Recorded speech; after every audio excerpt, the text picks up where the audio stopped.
Hello दोस्तों, कैसे हो आप सब। आज मैं आपको एक सच्ची कहानी सुनाने जा रही हूँ कि मेरे देवर ने कैसे मेरा मूड बनाया और अपना उल्लू सीधा किया। ये बात आज से 4 साल पुरानी है। मेरी नई नई शादी हुई थी।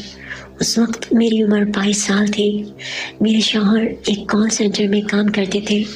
यानी वो वक्त जब एक औरत को सबसे ज़्यादा अपने शौहर की कुर्बत की ज़रूरत महसूस होती है। मेरे शौहर वो वक्त जॉब पर गुजारते थे और मैं यहाँ बेचैनी से करवट बदल बदल कर अपनी रातें गुजारती थी। दिन गुजरते गए और मेरी बेचैनियों में इजाफा होता गया। वो सुबह आते और आते ही सो जाते। वो दिन को देर से जागते और उस वक्त घर के तमाम अफराद भी जागे हुए होते। तो ऐसे में दोस्तों, मेरा अपनी ख्वाहिशात को तस्कीन पहुंचाना तकरीबन नामुमकिन था। मैंने अपने शौहर से, जिनका नाम वारिस था, कई बार कहा कि आप ये जॉब छोड़ क्यों नहीं देते और दिन की औकात की कोई नौकरी क्यों नहीं तलाशते, मगर वो मेरी बात को ये कहकर टाल देते कि हाँ, मैं कोशिश कर रहा हूँ, मिल जाएगी।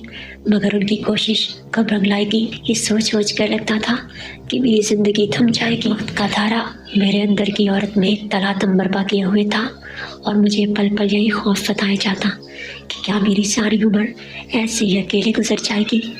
मेरा छोटा देवर, जिसकी उम्र 18 साल थी, नया नया जवानी की सरहदों में दाखिल हुआ था।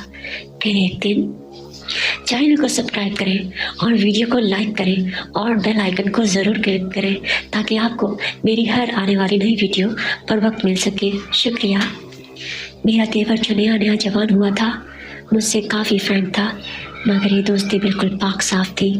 मगर एक रात जब मेरे शौहर काम पर थे, घर पर भी कोई और नहीं था, उसने मुझसे पूछा कि भाभी, आप सच सच बताएं, इतना परेशान क्यों रहती हैं। मैंने कहा, कुछ नहीं बबलू, कुछ भी तो नहीं। वो बोला, नहीं भाभी, कोई तो बात है जो आपको इतना परेशान रखती है। मैंने एक बार फिर उसे टालने की कोशिश की। इस बार वो मेरे करीब आया और सरगोशाना अंदाज में बोला, मैं जानता हूँ आप क्यों उदास हैं। मैं चौंक गई और उसकी तरफ हैरानगी से देखा। मेरी आंखों में आंखें डाले वो मानी फेज अंदाज मुझे देख रहा था। मैंने नजरें चुरा ली और लड़खड़ाती हुई आवाज़ में उससे पूछा, क्या जानते हो। मेरी बेचैनियों में इजाफा हो चुका था और अपने दोनों हाथों से मैं अपने दुपट्टे के एक सिरे को मसल रही थी। वो मेरे और करीब आया और बोला, भैया आपको खुश नहीं रखते। मैंने बोला, क्या क्या बोल रहे हो, मैं बहुत खुश हूँ। वो मुझे बहुत प्यार, उसने मेरी बात काटने के लिए मेरे मुंह पर हाथ रख दिया और बोला, बस भाभी, मैं सब जानता हूँ। वो आपको खुश नहीं रखते। वो रात को जॉब करते हैं और दिन को उनको होश नहीं होता। जब जागते हैं तो फिर जॉब पर चले जाते हैं। मैं आपका दुख समझ सकता हूँ भाभी। ये कहकर उसने मेरे दोनों हाथों पर अपने हाथ रख दिए। मेरे हाथों में जब उसके गर्म हाथों का लम्स मुझे अंदर तक महसूस हुआ, एक सुकून का एहसास मेरे पूरे वजूद में तारी हो चुका था। मेरे सांसों की रफ्तार बढ़ चुकी थी। मैंने अपने हाथ छुड़ाने की कोशिश की तो उसने अपनी गिरफ्त और मजबूत कर ली और बोला, नहीं भाभी, आज नहीं। आज मैं आपकी आंखों में उदासी नहीं देख सकता। मुझे वसीला बनने दे, मैं आपको बहुत खुश रखूँगा। मैंने उससे बोला कि तुम क्या बोल रहे हो। मैं घबरा गई। वो समझ गया और बोला, कुछ नहीं होगा भाभी, मुझ पर भरोसा रखें, किसी को कुछ मालूम नहीं होगा।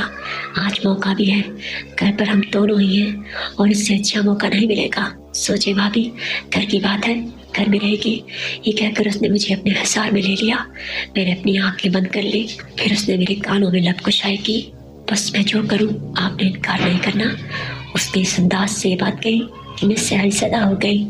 देखते ही देखते मेरे वजूद के पन्ने उतरने लगे और फिर उसने खुद को भी तन की बोझ से आज़ाद कर दिया। सर्दी बहुत ज़्यादा थी। हम कंबल में दाखिल हुए और वो मेरे वजूद की बुलंदियों से खेलने लगा। ये वो एहसास था जिससे कई अशरों से मैं महरूम थी। मैंने कोई मज़ाहमत नहीं की। शायद यही अब मेरी किस्मत थी। वो अपने मजबूत इरादे को अपने हाथों में पकड़कर मेरे वजूद की गहराइयों में उतार चुका था और मुझ पर एक मदहोशी तारी हो गई।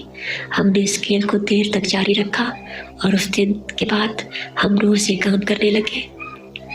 अगर आपको ये कहानी पसंद आई हो तो चैनल को सब्सक्राइब करें और बेल आइकन को ज़रूर दबाएं। इससे ये होगा कि हमारी हर नए आने वाली वीडियो आपको फौरन मिल जाएगी। मिलते हैं अगले गाने के साथ, तब तक के लिए बाय बाय।